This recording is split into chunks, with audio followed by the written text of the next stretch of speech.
शुरुआत करते हैं आज की रीडिंग की एक मुस्कुराहट के साथ। Welcome my dear soul family, कैसे हैं आप सब। मेरी वीडियो में फिर से एक बार आपका स्वागत है, क्योंकि आप सभी ने रिक्वेस्ट की थी कमेंट सेक्शन में कि मैम बताइए कि हमारे पर्सन में बिफोर वर्सेस आफ्टर क्या क्या चेंजेस आए हैं। तो आ गई हूँ मैं वो रीडिंग लेके। जब तक मैं कार्ड शफल करूँ, आपको आपके पार्टनर का नाम लेना है ताकि हम देख सके कि वो इस वक्त क्या सोच रहे हैं। आइए शुरू करते हैं। डियर कार्ड्स, हमें बताइए कि जो मेरे व्यूअर्स के पर्सन हैं वो इस वक्त क्या सोच रहे हैं। अपने पार्टनर का नाम लेते रहिए। डियर कार्ड्स, हमें बताइए कि इस वक्त मेरे व्यूअर्स के पार्टनर क्या सोच रहे हैं। कम्युनिकेशन,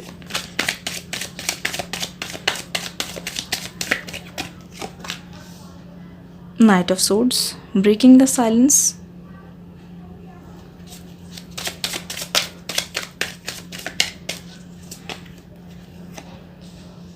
यहाँ पे है 5 ऑफ कप्स। क्या सोच रहे हैं अभी इस वक्त। 2 कार्ड्स आ गए हैं हमारे पास है 6 ऑफ पेंटिकल्स, देन हमारे पास है 9 ऑफ सोर्ड्स हमारे पास आ गया है। तो देखिए, आपके पार्टनर की ये जो है मैं करंट एनर्जी बता रही हूँ, ठीक है। देखिए, आपके पार्टनर इस वक्त मुझे काफ़ी ज़्यादा अफसोस करते हुए दिख रहे हैं। ऐसा लग रहा है कि उनकी लाइफ में किसी ऐसी चीज़ की कमी है जिसको सोचते सोचते वो बहुत ज़्यादा परेशान हैं। एक्चुअली किसी ऐसे इंसान की कमी है जो उनको आज तक बहुत ज़्यादा खलती है, और जिस वजह से ये इतने ज़्यादा इमोशनल हो जाते हैं कभी कभी कि रात को उठ उठ के भी उनको नींद नहीं आती। उनकी नींद कभी भी बीच में टूट जाती है और उनको वही सारी बातें इतनी बुरी तरीके से याद आती है कि वो हो सकता है कि छुप छुप के या फिर सिसक सिसक के रोते भी हों। कुछ इस तरीके से उनका दिमाग बिल्कुल ही अपने काबू में नहीं है, किसी भी चीज़ पे कंसंट्रेट नहीं कर पा रहे हैं। मैं देख रही हूँ मन कहीं पे भी नहीं लगता। कोई भी चीज़ सोशल मीडिया पे जाते हैं तो हमेशा कोई आपके पिक्चर या फिर आपके बारे में इंफॉर्मेशन गैदर करने की सोचते रहते हैं। उनको ऐसा लगता है कि कहीं से कोई हिंट मिल जाए जिससे पता चले कि आज भी आपके दिल में उनके लिए प्यार है या फिर सब कुछ ख़त्म हो चुका है। बेसिकली अब आपके जो पार्टनर है वो क्लोजर ढूंढ रहे हैं। अब आपके पार्टनर को बहुत सारी चीज़ें बिल्कुल धुंधली दिखाई दे रही है। उनको समझ नहीं आ रहा है कि अगर वो आए, जैसे कि यहाँ पे मैंने बताया 8 ऑफ वॉन्ड्स का कार्ड आ गया है। इसका मतलब ये है कि बहुत जल्दी उनकी तरफ से आपको कोई ना कोई न्यूज़ मिलने वाली है। कोई ना कोई तरीके से वो आपको अप्रोच ज़रूर करेंगे, क्योंकि मैं देख रही हूँ आप लोगों का जो इंतज़ार है वो बहुत ज़्यादा लंबा और गहरा होता जा रहा है, और कहीं ना कहीं आपकी भी उम्मीद टूटने सी लगी है कि क्या वो मेरे पर्सन वापस आएंगे, क्योंकि आप भी अपने लाइफ में आगे बढ़ना चाहते हैं। आगे की ओर एक नई शुरुआत करके मूव ऑन करने के अलावा आपके पास कोई ऑप्शन नहीं बचा है। करेंटली आपके पर्सन भी यही सारी चीज़ें सोच रहे हैं, और वो ये सोच रहे हैं कि बता के ना आया जाए, एक झटके से आपके पास आया जाए ताकि आपके लिए भी एक सरप्राइज़ हो, क्योंकि वो जब आपकी लाइफ से गए थे एक झटके से गए थे। नाइट ऑफ सोर्ड्स का यहाँ पे आ जाने का मतलब है कि आपके पार्टनर सारे ऑड्स को फाइट करके, मतलब कि अभी सिचुएशन अगर यहाँ पे देखा जाए तो उनके फेवर में भी नहीं है। टू बी ऑनेस्ट, सब कुछ उनके ऑपोजिट चल रहा है, सब कुछ उनके विपरीत जाता जा रहा है। हर चीज़ जिस पे वो हाथ रखते हैं, ट्राई करते हैं, कहीं ना कहीं नाकाम हो रहे हैं, जिसकी वजह से आपके पार्टनर में इस वक्त बिल्कुल भी कॉन्फिडेंस नहीं बचा है। मनी उनके लिए ठीक ठाक मुझे दिखाई दे रहा है, अपने फाइनेंसिस को मैनेज करने की कोशिश कर रहे हैं। देखिए, फिर से कम्युनिकेशन का कार्ड आना, मतलब कि पेज ऑफ वॉन्ड्स का आना, ये दर्शाता है कि आपके पार्टनर इस चीज़ को कई दिनों से सोच रहे हैं, लेकिन एग्जीक्यूट करने से, एक मूव आगे की ओर कदम बढ़ाने से डर रहे हैं, क्योंकि करंटली वो बहुत ज़्यादा मुझे कंफ्यूज लग रहे हैं, बहुत ज़्यादा सहमे हुए लग रहे हैं। इनफैक्ट मैं ये देख रही हूँ वो अपनी इंट्यूशंस, मतलब हायर पावर से या फिर कुछ रियल फैक्ट्स इकट्ठे करके आपके बारे में जानने की कोशिश कर रहे हैं कि इस वक्त आप किस हालत में हैं, क्या आप उनके बिना खुश हैं, कि अगर वो आपके पास आएंगे आप ऐसा तो नहीं कि उनको पहचानने से मना कर दे या फिर कोई जवाब ही ना दे, क्योंकि जिस तरीके से उन्होंने आपको बिल्कुल साइलेंस में छोड़ दिया, बिल्कुल शांति बनाकर, बिल्कुल आपकी लाइफ से एकदम से डिसअपियर, सडनली गायब हो गए। उनको इसी चीज़ का डर है कहीं वो अप्रोच करे, और एक तरीके से उनको अपनी बेइज्जती होने का डर है कि क्या पता अगर आपने रिप्लाई नहीं किया तो उनको तो बहुत ज़्यादा बुरा लगेगा। मतलब जो चीज़ उन्होंने आपके साथ की वो चीज़ उनके साथ ना हो जाए, इस बात का वो डर लेके बैठे हुए हैं और इस बात के लिए ही वो बहुत ज़्यादा घबराए हुए हैं, परेशान हैं। दिल में काफ़ी हलचल मची हुई है कि क्या मुझे उनको अप्रोच करना चाहिए कि नहीं करना चाहिए। करना चाहिए ये चीज़ उनके मन में आ रही है, लेकिन एक तरीके से वो ये भी सोच रहे हैं कि अगर मैंने किया और अगर उन्होंने जवाब नहीं दिया तो मेरा क्या होगा। मतलब वैसे ही दूरियां हैं, कहीं और दूरियां बढ़ ना जाए। अब देखते हैं पास्ट में इनकी क्या सिचुएशन थी। देखिए यहाँ पे है 5 ऑफ सोर्ड्स,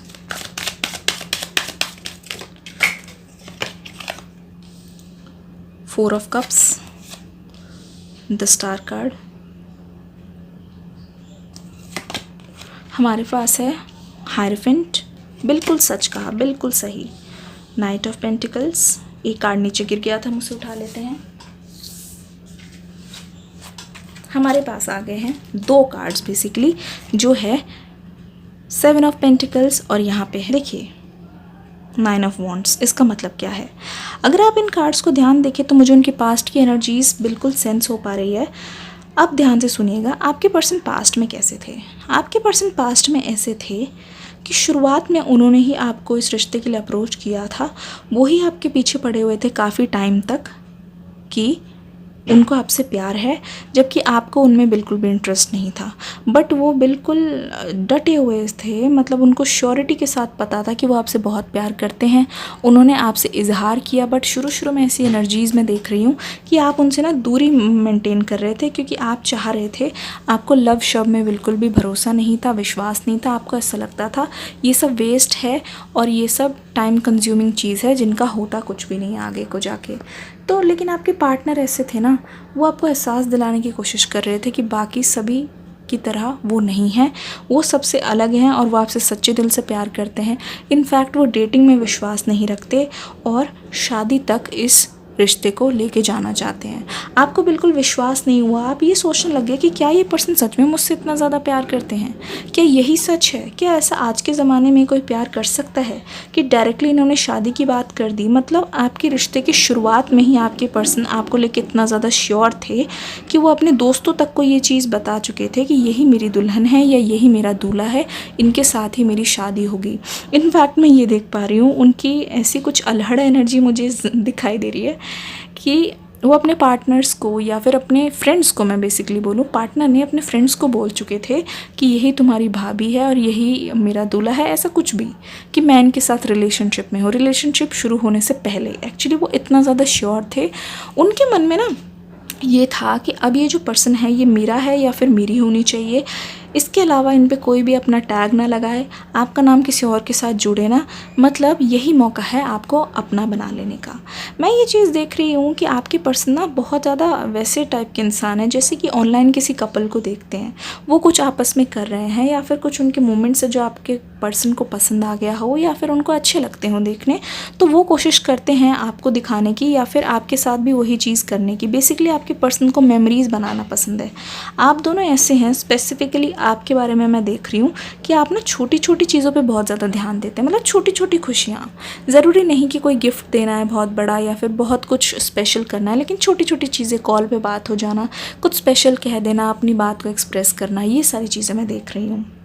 अब बहुत टाइम तक ऐसे हुआ कि आपने उनका प्रपोज़ल एक्सेप्ट नहीं किया, मैं ये चीज़ साफ देख पा रही हूँ, क्योंकि आपके अंदर, दोनों के अंदर कुछ ना कुछ डिफरेंसेस थे। आपको ऐसा लगता था कि अगर मैं इस इंसान को डेट करने भी लग जाऊं लेकिन फिर आगे कुछ नहीं होगा, हो सकता है कि हमारा रिश्ता टूट जाए, आपके मन में ये था। तो शुरू में आपने जो एक कप है एक्सेप्ट नहीं किया, आपके पर्सन ने आपके लिए बहुत फाइटिंग की, बहुत आपको कन्विंस किया। इनफैक्ट डेली आपके लिए वो कुछ स्पेशल करते थे और कुछ कहना चाहते थे, कुछ अलग तरीके से एक्सप्रेस करते थे।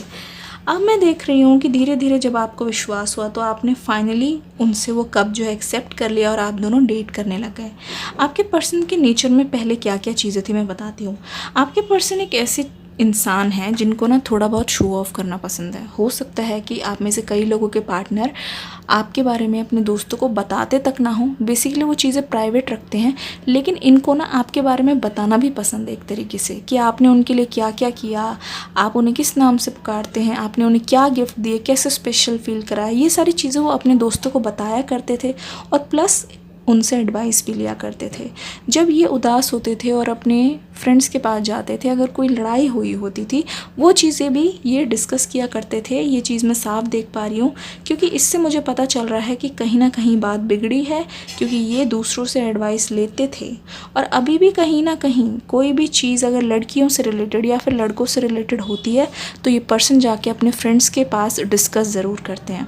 आपके पर्सन मैं देख रही हूँ काफ़ी हंसी मजाक करते हैं, मजाकिया टाइप है बहुत ज़्यादा। स्पेशली वैसे तो नहीं सीरियस हैं, वैसे शांत रहते हैं, नॉर्मल रहते हैं, लेकिन अपने फ्रेंड सर्कल में जब होते हैं ना तो काफ़ी जॉली टाइप के बन जाते हैं।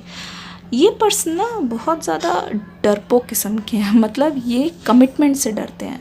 अगर आप ऐसा उम्मीद करते थे उनसे कि ये एक मैन की तरह एक ओनरशिप लेके एक रिस्पॉन्सिबिलिटी के साथ आगे बढ़ें, फैमिली को बताएं, या फिर जो भी इन्होंने बोला तो था कि शादी करनी है, लेकिन जब बात सच में करने की आती थी ना, एक्शन लेने की, तो कहीं ना कहीं इनकी घबराहट का साफ पता चलता है मुझे यहाँ पे। ये चीज़ डरते थे अपनी फैमिली से बताने में, या फिर उनको ऐसा लगता था कि अकेले वो चीज़ कैसे करेंगे। पहले ये सोचते होंगे या फिर पहले ये आपको बोल देंगे तुम अपनी फैमिली में बताओ, उसके बाद मैं बताऊँ। ठीक है, ऐसी चीज़ें मैं देख रही हूँ। मतलब बहुत ज़्यादा ऐसा नहीं है कि गट्स वाले हैं, ऐसा मुझे नहीं दिख रहा है। घबरा जाते थे ईजिली हर चीज़ से। नाइट ऑफ पेंटिकल्स, यहाँ पे एक चीज़ देख पा रही हूँ मैं, जब आप दोनों की लड़ाइयाँ हो जाती थी या कुछ भी होता था, शुरुआत में ही आप पे जान छिड़कते थे और शुरुआत में वो आपको बहुत ज़्यादा मनाने की कोशिश करते थे। लेकिन धीरे धीरे होता क्या गया, ये आ गए अपने सोर्ड्स वाली एनर्जी में। एक्चुअली होता ये गया कि वो उम्मीद करने लग गए कि कहीं ना कहीं आप उनको मनाएंगे, क्योंकि हर बार मैं देख रही हूँ यहाँ पे बहुत ज़्यादा फॉरगिवनेस मुझे देख रही है। आपने बहुत ज़्यादा उनको माफ़ किया है, बहुत सारी गलतियाँ उनकी इग्नोर की है, छोटी से छोटी, बड़ी से बड़ी, और उनको हमेशा चांसेस देते गए, जिससे क्या हुआ, वो कहीं ना कहीं बेफिक्रे हो गए। ठीक है, आपके सामने ये हमेशा प्रॉमिस करते थे कि जब भी कोई लड़ाई होती है उसके बाद जब रीज़न पता चलता है, ये बोलते थे आपके सामने कि हम चेंज हो जाएंगे, हम बहुत कोशिश करेंगे। लेकिन यही है कि कुछ दिनों के लिए चेंज और बाकी फिर वही सारी चीज़ें, सेम हरकतें। तो कहीं ना कहीं ये सारी चीज़ें ना आप दोनों को इरिटेट भी बहुत ज़्यादा करती थी। मतलब फिर से उनका वही चीज़ रिपीट करना, और इस बार वो ऐसे कहने लगे थे कि हर बार हम ही क्यों सॉरी बोले, क्या आपकी कोई गलती नहीं होती। कुछ इस तरीके की एनर्जी मुझे दिख रही है। यहाँ पे है जॉय, फिर है इनसिक्योरिटी, अब है एनलाइटमेंट। ठीक है, ये पर्सन ना काफ़ी ज़्यादा इनसिक्योर भी थे। एक्चुअली इनको ऐसा लगता था कि जितना ये डिज़र्व करते हैं ना, आप उससे कई ज़्यादा है उनकी लाइफ में। तो उनको ये हमेशा डर रहता था कि आपसे बेहतर कोई ऐसा ना मिल जाए जिसे छोड़ के आप उनके पास चले जाएं। इसीलिए जब आप कहीं पे भी जाते थे, अगर आप ऑपोजिट जेंडर के बारे में बताते थे, वो कहते थे कि ज़्यादा इनसे बात नहीं करनी, तुम्हें पता नहीं है कि लड़के कैसे हैं, मैं लड़का हूँ तो मैं जानता हूँ। या फिर आपकी पार्टनर लड़की भी हैं तो फिर वो आपको ऐसे ही बोलते होंगे कि बाकी लड़कियां बहुत चालाक होती हैं, प्लीज़ इनसे बात मत करो, ये हम दोनों के बीच में आना चाहते हैं, ये सारी चीज़ें। ठीक है, आपके पर्सन बहुत ज़्यादा इनसिक्योर थे और वो ना बहुत जेलस हो जाया करते थे। आप किसी और से बात करें, किसी और के साथ घूमने जाएं, या फिर ऐसी कोई चीज़ें हो, आपके आसपास कोई ज़्यादा आपको अटेंशन दे रहा हो, तो उस चीज़ से बहुत ज़्यादा परेशान हो जाते थे। लेकिन अब मैं देख रही हूँ फाइनली उनमें थोड़ी बहुत एनलाइटमेंट आई है, थोड़ी बहुत मैच्योरिटी है। अब उनको ये ज़्यादा चीज़ें बॉदर नहीं करती। बट द थिंग इज़ कि पहले की कुछ आदतों से अब वाली आदतों में बदलाव ज़रूर आया। जैसे कि पहले बहुत ज़िद्दी हुआ करते थे, अब चीज़ों को ईजिली लेने लग गए हैं। पहले हर बात को अपने फ्रेंड्स के साथ शेयर करके मजाक वजाक उड़ाते थे, या कुछ भी उसको बहुत फ़न में लिया जाता था बहुत ज़्यादा। बट अब वो थोड़े से मैच्योर है, हर बात अपने फ्रेंड्स से या फिर अपने सर्कल में शेयर नहीं करना है, उन चीज़ों को डिस्कस नहीं करना है, ये चीज़ वो समझ गए हैं। दूसरा, ये पहले भी आपसे प्यार करते थे, अब भी प्यार करते हैं। पहले चीज़ें अंडरस्टैंड करने में तकलीफ़ होती थी, अब वो थोड़े बहुत अंडरस्टैंडिंग हो गए हैं। लेकिन ये पहले बहुत ज़्यादा ज़िद्दी थे और अब भी कुछ ज़िद्दी किस्म के हैं। एक चीज़ और मुझे यहाँ पर पता चल रही है। पहले क्या होता था ना कि जब भी कोई लड़ाई वगैरह हो जाती थी तो ये क्या करते थे, मूव ऑन करने की कोशिश करते थे, उस चीज़ को इग्नोर करके आगे बढ़ने की कोशिश करते थे। लेकिन अब क्या है, उस चीज़ को ये फील करते हैं, जैसे कि आज भी उनको आपकी याद आती है उन लड़ाइयों में, अब वो उनको प्यार दिखने लगा है। बट अब क्या करते हैं, वो उस चीज़ पे ध्यान देते हैं। अब ऐसे नहीं कि सिर्फ जॉय में लगे रहते हैं और बाकी सारी चीज़ें इग्नोर करते हैं, ऐसा नहीं है। अब उन चीज़ों पर सोचते हैं, अकेले में हो चाहे कुछ भी हो, उन चीज़ों को एनालाइज करने की कोशिश करते हैं। एक चीज़ मैं यहाँ पर और देख पा रही हूँ, आपके पर्सन ना तब भी दूसरों की बातों में जल्दी आए जाते थे और अब भी मैं देख रही हूँ ये दूसरों की बातों में बहुत जल्दी बिलीव कर लेते हैं। अरे देखिए, आप अगर किसी के साथ हैं, अगर वो आपके सामने हैं, जिनके साथ आप रहते हैं, अगर वो कुछ कहते हैं, आप उन पे भरोसा रखिए, उनकी बात सुनिए। जो आप जानते हैं वो सच्चाई है, ना कि ये जो आपको कोई तीसरा थर्ड पर्सन कह रहा है। तो कहीं ना कहीं आपके रिश्ते में थर्ड पर्सन के इन्वॉल्वमेंट बहुत ज़्यादा मुझे दिख रहे हैं, क्योंकि बातें इन्हीं की तरफ से बहुत ज़्यादा डिस्कस की जाती है बाहर की ओर। आपकी तरफ से बहुत कम लोगों को पता है। आपने तो इनफैक्ट ये भी नहीं बता रखा कि आपके पर्सन आपको छोड़ के चले गए हैं। बहुत लोगों तो हो सकता है कि आपके रिश्ते के बारे में ना पता हो। कुछ ऐसी एनर्जीज़ मैं देख रही हूँ। आई होप आपके साथ ये रीडिंग रेजोनेट हुई होगी। प्लीज़ लाइक करके कमेंट करके ज़रूर जाइएगा। मिलूंगी कल सुबह 11 बजे एक अगली रीडिंग लेके, जो कि है बहुत प्यारी सी रीडिंग। टॉपिक सीक्रेट रहेगा, वेट करिएगा, देखते हैं कौन कौन आता है पहले अटेंडेंस लगाने। Till then take care and God bless you.